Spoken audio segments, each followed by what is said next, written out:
Պարոն Խաչատրյան, ցանկանում եմ մի փոքր քննարկենք կառավարության ամսի 23-ին ընդունած որոշումը կապված մասնավորապես տեղական եւ ոչ տեղական ավիաընկերություններին պետական արտոնությունների սուբսիդիաների տրամադրման մասով։ Ես կուզենայի լսել մի փոքր նաեւ ձեր հիմնավորումը, ձեր գնահատականը այս որոշման մասով եւ մասնավորապես դուք լինելով Flyone ընկերության գլխավոր տնօրեն, ինչ խնդիրներ եք տեսնում գործադիր մարմնի ընդունած այս որոշման մեջ։ Ըստ էության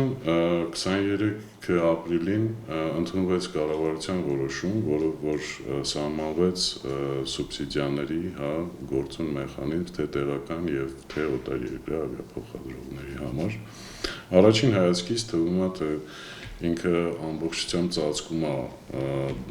բոլոր ընկերությունների շահերը, այդ թվում նաև տեղական ավիափոխադրողների, բայց մենք Հայաստանում ունենք մի իրավիճակ, որը որ ըստ էության խանգարում է դա այդպես որակելուն, գաղտնիք չի լինի, որ ասեն, որ Հայաստանը գտնվում է Եվրոմիության սերտ-ցուցակում եւ այս պարագայում որևէ նպաստող գործիքի կիրառումը հանգեցնում է առանց այն էլ տեղի ունեցավ անհավասար մրցակցության այդ անջրպետի խորացմանը, որը որ առկա է շուկայում։ Այս պայդրությամբ հայաստանյան ավիափոխադրողները սերտ-ցուցակի պարագայում զրկված են մի շարք հնարավորություններից, որոնք որ ունեն օտարերկրյա ավիափոխադրողները։ Սկսած այն հանգամանքից, որ տեղական ավիափոխադրողները դրա էլի ասված է, մեր վարձակալությունը, 4 վարձակալության տեսակը, մեզ համար այդ շուկաները փակ են։ Եվ մենք ինքնաթիռները ներգրավելու խնդիրներ ունենք այս տեսանկյունից։ Երկրորդը խնդիրը այն է, որ դրանով պայմանավորված մեր օպերացիոն աշխատանքների կազմակերպման դրջագույն խնդիրներ գոյություն ունեն, մասնավորապես սերտ-ցուցակի առկայությունը մեզ արգելում է Եվրոմիության երկրներ թռիչքներ կատարել տեղական ավիափոխադրողներին, բայց Flyone-ի պարագայում մենք ի հաշիվ մեր բաժնետերերի կառուցվածքի եւ կամպանիայի ճկունության կարողացել ենք մենք ճանապարհ գտնենք, որպեսզի կարողանանք այդ թռիչքները իրականացնել, բայց ըստ էության այդ ճանապարհները բավականին թանկացնում են թռիչքների օպերացիոն ինքնարժեքը, որը մեզ դնում է անհավասար պայմանների օտարերկրյա ավիափոխադրողների հետ։ Կա նաև մի շատ կարևոր նաև այլ հանգամանք, դա վերաբերվում է նաև հարկային ռեժիմին, որ օտարերկրյա ավիափոխադրողները մասնավորապես low-cost-երները, որոնք որ ներկայացված են այսօր հայաստանյան շուկայում, աշխատում են լրիվ այլ հարկային ռեժիմում, մենք աշխատում ենք լրիվ այլ հարկային ռեժիմում։ Եվ իհարկե տարբերությունը, բացի տարբերությունը տոկոսադրույքների հարկերի, նաև կա այստեղ էական տարբերություն իմ կարծիքով, որ տեղական ավիափոխադրողները այդ հարկերը վճարում են ՀՀ բյուջե, իսկ օտարերկրյա ավիափոխադրողները ըստ էության Հայաստանում որևէ տեսակի հարկ չեն վճարում։ Մեծամասամբ դա պետ-թուրքի շրջանակում է տեղի ունենում հարկերի վճարումը օտարերկրյա ավիափոխադրողների կողմից, որոնք էլ մեծամասամբ ազատված են լինում այդ հարկից։ Սա այն հիմնական պատճառն է, որ մեզ հնարավորություն չի տալիս պատշաճ մակարդակի մրցակցության մեջ մտնել օտարերկրյա ավիափոխադրողների հետ, եւ ստեղ մեծ նշանակություն ունի նաեւ տեղական ավիափոխադրողի առկայությունը երկրում, որովհետեւ սա ոչ միայն կոմերցիոն նպատակներից նաեւ ունի ազգային անվտանգության տեսանկյունից նպատակ, որտեղ ոչ վաղ անցյալում էր, որ մենք տեսանք 44-օրյա պատերազմի ժամանակ բոլոր օտարերկրյա ավիափոխադրողները ինչ վարքագիծ դրսևորեցին, որ մեկ օրում ընդհանրապես մեր օդանավակայանը դատարկվեց եւ մնացինք, այսպես ասած, մեր կոտրած տաշտակի առջեւ։ Սրանից խուսափելու համար միակ լուծումը դա տեղական ավիափոխադրող ունենալն է, որը որ մենք մեծամասամբ արդեն իսկ բավարարում ենք այդ պահանջարկը։ Սա է հիմնական պատճառը։ Ինչ է կարծում, այդ դեպքում կառավարությունը ինչպիսի որոշում պետք է ընդուներ, որպեսզի ձեր նշած նաև այդ հավասար մրցակցային պայմանները կարողանային ապահովել։ Ստեղ մի քանի մասից կարելի է անդրադառնալ խնդրին։ Առաջինը որոշման տեխնիկական կիրառման տեսանկյունից մենք տարբեր երկրներում աշխատում ենք տարբեր այդպիսի ծրագրերով եւ ստանում ենք այդպիսի սուբսիդիաներ նպաստող զբոսաշրջության զարգացմանը այդ երկրների եւ տարբեր սխեմաներով ենք առաջնորդվում։ Այն զբոսաշրջիկը, որ պիտի գա Հայաստան, բնական է, այս պահին բոլորս էլ գիտակցում ենք, որ Հայաստանը դարձել է մի տարածաշրջան, որը որ գրավիչ է, օտարերկրյա ավիափոխադրողների համար, հաշվի առնելով վերջին շրջանում տեղի ունեցած աշխարհաքաղաքական իրադարձությունները, մասնավորապես Ռուսաստան, Ուկրաինա եւ այլն։ Այստեղ ավելացել են ուղևորահոսքերը եւ հիմնական ուղևորահոսքը դա Ռուսաստանից ժամանող զբոսաշրջիկներն են կամ տարանցիկ ուղևորներն են։ Հաշվի առնելով, որ լոw-քոստերները չունեն այս պահին ինտերլայնի համաձայնագրեր դեպի Ռուսաստան թռիչքներ իրականացնող ավիաընկերությունների հետ, ըստ էության կառավարությունը սուբսիդավորելու է Ռուսաստանից ժամանող տրանզիտը նաև, որովհետև այդ ուղևորը ստիպված է լինելու սահմանը հատել եւ նորից անցնել հաշվառում, որպեսզի ճանապարհորդությունը շարունակի։ Եվ այդ ուղևորի համար պետությունը վճարելու է զբոսաշրջիկ ներգրավելու համար նախատեսված գումարը, բայց ըստ էության նպատակին չի ծառայելու։ Ինչքան է գումարը? 20,000 դրամի չափով, բայց նույն հաջողությամբ տեղական ավիափոխադրողը, մասնավորապես Flyone-ը, եթե նույն անալոգային տարբերակով դիտարկենք, այդ ուղևորահոսքի մեջ ուղևորներին առաջարկում է տրանզիտ ուղևորի կարգավիճակ, այդ ծառայությունն է առաջարկում, որի դեպքում Flyone-ի ուղևորը ստիպված չի լինում հատել ՀՀ սահմանը, այլ տրանզիտ զոնայով անցնում է մյուս իր թռիչքին։ Ըստ էության, այս պահին սա եւս մեկ անհավասար մրցակցային էլեմենտ է, որ օրինակ մյուս լոw-քոստերների դեպքում իրենք կստանան սուբսիդիան այս նկարագրած դեպքի համար, բայց Flyone-ի պարագայում Flyone-ը կզրկվի սրանից։ Քանի որ մենք աշխատում ենք նաև տարբեր երկրներում եւ շփվում ենք նաև այսպիսի ծրագրերի հետ, սովորաբար ընդունված է, որպեսզի տուր օպերատորները դիմեն այդ աջակցության գումարները ստանալու կառավարությունից, քանի որ այնտեղ հիմնավորվում է, թե տվյալ զբոսաշրջիկը արդյոք գտնվել է Հայաստանում, թե ոչ, կամ այդ զբոսաշրջիկը իր գտնվելով ստեղծել է հավելյալ արժեք տնտեսության համար, թե ոչ, դա գիշերակացի փաստաթղթավորմամբ հիմնավորված հայտերն են, որոնք որ բավարարվում են այլ պետություններում, այլ ուղղություններում, երբ որ մենք դիմում ենք այդպիսի աջակցություններ ստանալու համար։ Մեր որոշման մեջ նման հարցեր չեն կարգավորվում, ընդհանրապես ստեղ դիտարկվում է ուղևորահոսք, Հայաստան ժամանած ուղևոր, որը որ ըստ էության կարող է ընդհանրապես մեր տնտեսության համար հավելյալ արժեք չստեղծել։ Եթե կառավարությունը մի կողմից հիմնավորում է, որ նպատակ ունեն այս որոշմամբ հնարավորինս շատ ուղևորափոխադրումներ ապահովել Հայաստան, դուք այլ խնդիրներ եք բարձրացնում։ Այս դեպքում իրավիճակը ինչպես պետք է կարողանանք, այսպես ասեմ, հնարավորինս մեր երկրի շահերից բխող լինի։ Ուղևորահոսքի ավելացումը միշտ ողջունելի է տնտեսության համար, մենք էլ ամեն ինչ անում ենք, որպեսզի ուղևորահոսքը ավելանա, բայց պետք չի պետության միջոցները կամ մեր վճարած հարկերը ուղղել այնպիսի ուղղությամբ, որոնք որ չեն նպաստելու ուղևորահոսքի ավելացմանը։ Ընդհանրապես սուբսիդավորելու են կամ ֆինանսավորելու են օտարերկրյա ավիափոխադրողին։ Իհարկե կարելի է սահմանել այնպիսի գործուն մեխանիզմներ, որոնք որ կնպաստեն այդ ուղևորահոսքի ավելացմանը։ Ես մի փոքր առաջ նշեցի նաև, օրինակ պայմանական պետք է սահմանել պահանջներ, թե այդ ուղևորը քանի օր պիտի գտնվի Հայաստանում։ Այդ պարագայում կլինի հիմնավորված այդ սուբսիդիայի տրամադրումը։ Իսկ եթե մենք պիտի սուբսիդիա տրամադրենք տրանզիտ ուղևոր տեղափոխելու համար, դա անգամ ես Ֆլայվանի համար չեմ ցանկանա, որ պետությունը նման աջակցություն տրամադրի, որովհետև ի վերջո դա մեր հարկատուների, մեր, ձեր, մեր բոլորի վճարած գումարներն են, հա։ Ընդհանրապես ոչ վաղ անցյալում Ֆլայվանը հսկայական գումար վճարեց շահութահարկ։ Ըստ էության այդ շահութահարկն է ուղղվելու այդ սուբսիդիայի տրամադրմանը, օտարերկրյա ավիափոխադրողին ֆինանսավորմանը։ Ես չեմ ցանկանա, որ մեր վճարած հարկերը ուղղվեն անհիմն։ Բա այդ դեպքում ինչ է կարծում, հիմնական շարժառիթը կառավարության ո՞րն է եղել այս դեպքում։ Չեն հաշվարկել արդյոք այդ ռիսկերը, այդ խնդիրները, այդ պետական բյուջեից հավելյալ ներողություն, բայց նաև այդ անիմաստ ծախսը, որը արվելու է փաստորեն։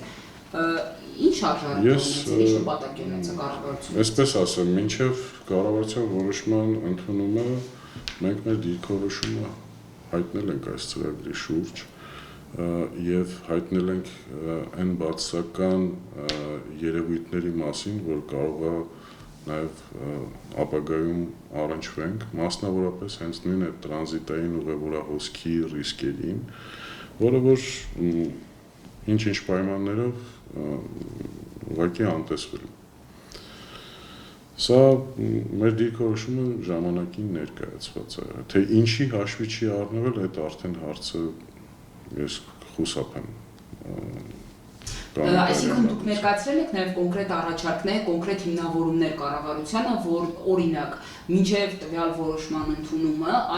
հետևանքները կարող են լինել այսպիսի։ Եվ դրանք հաշվի չեն առնվել։ Ոչ։ Պարոն Խաչատրյան, եթե մի փոքր նաև այսպես վերանանք տվյալ որոշումից, այն ընդհանուր իրավիճակը, հա, քննարկենք այս ոլորտում, այս շուկայում։ Տեսեք, որքան շատ ավիափոխադրողներ լինեն, որքան շատ ավիաընկերություններ լինեն մեր երկրում գործող, դա կարծում եմ բխում է բացառապես մեր երկրի շահերից, սպառողների, քաղաքացիների շահերից, որ տրվում է ընտրության լայն հնարավորություն եւ նաև ընկերությունները միմյանց միջև այդ մրցակցության, այդ գործունեության բարելավման, առաջարկվող պայմանների նաև գնային քաղաքականության առումով հստակ կոնկրետ ռազմավարություններ են մշակում եւ տվյալ դեպքում սպառողը կարողանում է ունենալ ընտրության հնարավորություն, որ կազմակերպությունից օգտվել եւ որ կազմակերպությունից չօգտվել։ Եվ այս առումով որքան շատ լինեն ավիափոխադրողներ, ավիաընկերություններ մեր երկրում, դրանից միանից մենք շահում ենք։ Ես ուզում եմ նաեւ այս մասով հասկանալ ձեր ընկերության ընդհանուր գործունեության մասով, ինչպիսի ռազմավարություն ունեք այս առումով եւ ընդհանուր առմամբ նաեւ կազմակերպությունը, հա, ինչ քայլեր է ձեռնարկում։ Եթե մի փոքր sense պատմական ակնարկով կամ, հա, ասենք Ֆլայվանի ստեղծումից, թե մինչև այս պահը մենք ինչ ենք իրականացրել, 21 թվականից ի վեր այս ընկերությունը գործում է հայաստանյան շուկայում, իհարկե լրջագույն բարդություններով ստեղծվել է ընկերությունը COVID-ից անմիջապես հետո, երբ որ ավիացիոն շուկայում շատ բարդ իրավիճակ էր։ Ընկերությունը շատ դժվար ճանապարհ է անցել Հայաստանում որպես ավիաընկերություն, որպես ավիափոխադրող կայանալու գործընթացում, բայց ինչևէ ավիաընկերությանը հաջողվել է, որպեսզի կարողանա իր դիրքերը ամրապնդի եւ հասարակությանը մատուցի որակյալ ծառայություններ։ Այս պահի դրությամբ Ֆլայվան Արմենիան ունի 5 սեփական ինքնաթիռ։ Հայաստանը իր անկախությունից ի վեր չի ունեցել որևէ ավիաընկերություն, որը որ ունեցել է սեփականության իրավունքով իրեն պատկանող նման քանակի նավատորմ։ Ըստ էության այս քաղաքացիական օդանավերը իրանք ցանկացած պահի դա պետական ռեզերվի ենթակա միջոցներ են։ Պետությունը ցանկացած պահի այդ միջոցները կարող վերածի իր կարիքների համար օգտագործվող միջոցների։ Սա մեր պետության հարստությունն է, անկախ Ֆլայվանի մեծությունից, անկախ Ֆլայվանի հաջողությունից, այս ընկերության ունեցվածքը դա մեր ազգային ունեցվածքն է ու մեր ազգային շահը սպասարկող կազմակերպություն, որոնց արժեքը այս պահի դրությամբ կազմում է շուրջ $150 միլիոն։ Սա այս ընկերության ունեցվածքն է։ Ինչ վերաբերվում է օպերացիոն տեսանկյունից, Ֆլայվանը արդեն իսկ շահագործում է շուրջ 10 ինքնաթիռ։ Բնականաբար իրավացի եք, մրցակցությունը շատ կարևոր է թե կորպորատիվ իմաստով եւ թե սպառողի իմաստով։ Կորպորատիվ իմաստով ինչի է կարևոր, որովհետև մեզ թույլ չի տալիս թուլանալ, մեզ նպաստում է, որպեսզի մենք լինենք ավելի մրցունակ, ավելի լավ ծառայություններ մատուցենք մեր հաճախորդներին, իսկ սպառողի տեսանկյունից մրցակցությունը բերում է գնագոյացման որոշակի մրցակցային հետևանքների, որի շահառուն հանդիսանում է սպառողը։ Բնականաբար մենք ամենևին չենք պակաս կարևորում մրցակցության առկայությունը, բայց կարևորում ենք հավասար մրցակցության առկայությունը։ Եթե մեր պետությունը այս պահին ունի մի իրավիճակ, որ գտնվում է Եվրամիության սև ցուցակում, ինքը ունի նաև պետական եւ ազգային շահեր, որոնք որ պետք է առաջնահերթ դասվեն բոլոր կոմերցիոն շահերից։ Այս տեսանկյունից նման որոշումները կարելի է, չգիտեմ, 2 տարի տարաժամկետել մինչև Հայաստանում կկայանար արդեն լուրջ հենքերի վրա ձևավորված ավիաինդուստրիա, որովհետև ես ընդհանրապես թվային օրինակներ կարող եմ բերել։ Հայաստանը իր անկախությունից ի վեր երևի ավիացիոն ոլորտի մասնագետների վրա այդքան ներդրում չի կատարել, ինչքան որ Flyone-ը վերջի 3 տարիների ընթացքում։ Ընդհանրապես 3 տարիների ընթացքում 350 միլիոն դրամ ներդրում է իրականացվել ավիացիոն ոլորտի մասնագետների վերապատրաստման ու մասնագիտական հմտությունները բարձրացնելու վրա։ Այս 3 տարիների ընթացքում ընդհանուր 500 միլիոն եվրոյի կարգի գումար է բերվել Հայաստան, ի նկատի ունեմ Flyone Armenia-ի շրջանառությունը, որը որ հիմնականում այս ներհոսքը տեղի է ունեցել օտարերկրյա ուղևորների սպասարկման արդյունքում, այսինքն այս գումարը գեներացվել է ոչ թե հայաստանյան աղբյուրներից, այլ օտարերկրյա աղբյուրներից։ Սա ներհոսք ապահովող ընկերություն է, ոչ թե արտահոսք։ Օտարերկրյա փոխադրողը Հայաստանի համար արտահոսք գեներացնող միավորը, քանի որ ձևավորված միջոցները Հայաստանից դուրս են գալի։ Իսկ տեղական ավիափոխադրողի պարագայում այդ գումարները մնում են տնտեսությունում։ Իսկ դժվար է գնահատել այդ 500 միլիոն եվրոն 3 տարիների ընթացքում մուլտիպլիկատիվ ինչ ազդեցություն է ունեցել տնտեսության վրա։ Ընկերության մատուցած ծառայությունների որակի հետ կապված եղել են նաև դեպքեր, երբ որ հենց սպառողները, ուղևորները ունեցել են բավականին լուրջ դժգոհություններ։ Ուզում եմ հասկանալ նաև այս մասով կազմակերպությունը ինչ քայլեր են ընդհանուր առմամբ ձեռնարկում հետ այսու եւ առաջիկայում նաև մեր քաղաքացիների կամ թեկուզ օտարերկրյա նաև քաղաքացիներին ինչ ոչ որակյալ ծառայություններ մատուցելու եւ նաև սպասարկման որակը բարելավելու ուղղությամբ։ Իրավացի եք, ես որ սկզբում նշեցի, բարդ ճանապարհ ենք անցել կամպանիան ի վերջո այս մակարդակին հասնելու, այո, մենք ունեցել ենք շատ դժվար օրեր, դժվար ժամանակաշրջաններ, ինչու ոչ մեզանով պայմանավորված եւ ոչ մեզանով պայմանավորված գաղտնիք չի, որ մենք գտնվում ենք այնպիսի մի աշխարհաքաղաքական դիրքում, որ ունենք օրինակ Թուրքիայի պես հարևան, հա, երբ որ Հայաստանի համար փակ էր օդային տարածքը, Թուրքիայի օդային տարածքը փակ էր, մենք բախվում ենք բազմաթիվ դժվարությունների։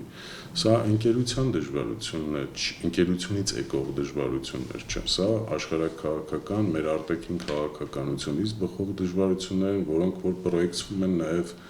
ընկերության վրա։ Բայց ինչևէ մենք հաղթահարեցինք այդ փուլերը ու այսօր կարող ենք փաստել, որ ավելի քան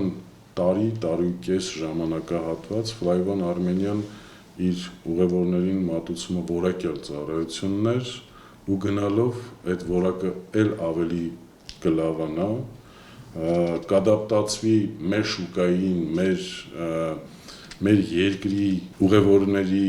պահանջներին համապատասխան, ավելի մոտիկ մեր մենտալիտետին, ավելի մոտիկ մեր ապրելակերպին եւ այլն, բայց գնալով մենք մեր ծառայությունների որակը օր-օրի բարձրացնում ենք ու ես վստահ եմ, որ առաջիկայում Flyone Armenia-ն այն նույն ինտուզիազմով, ինչպես որ վատաբանում էին սկզբում, այդ նույն ինտուզիազմով դրական արձագանքներն ենք լսելու բոլորս։ Մենք արդեն իսկ դա լսում ենք, ուղղակի ժամանակ է պետք, որպեսզի ժողովրդի մոտ կամ սպառողների մոտ այդ պատկերացումները վերաձևակերպվեն։ Դա էլ պետք է ապացուցի ըստ աշխատանքի։ Դա միայն աշխատանքով պիտի ապացուցվի, այլապես հնարավոր չի։ Միայն աշխատանքով, միայն որակյալ ծառայություններ մատուցելով այլապես հնարավոր չի։